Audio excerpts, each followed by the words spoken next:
ಸ್ವರಗಳ ಮಾಧುರ್ಯ ರಾಗದ ಸೌಂದರ್ಯ ಮೃಗಗಳ ತಣಿಸೆ ಖಗಗಳ ಕೊಣಿಸೆ ಸ್ವರಗಳ ಮಾಧುರ್ಯ ರಾಗದ ಸೌಂದರ್ಯ ಮೃಗಗಳ ತಣಿಸೆ ಖಗಗಳ ಕೊಣಿಸೆ ಸಡಗರದಿಂದ ಗಗನದ ಅಂಚಿಂದ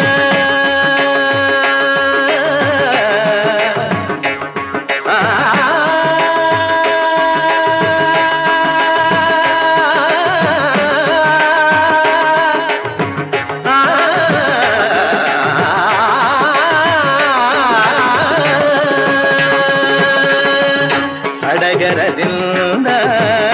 ಗಗನದ ಅಂಚಿಂದ ಸುರರು ಬಂದು ಹರಿಯ ಕಂಡು ಹರುಷದಿ ಭುವಿಯ ಸ್ವರ್ಗ ಎನ್ನುತ್ತಿರಲು ತಾದಮ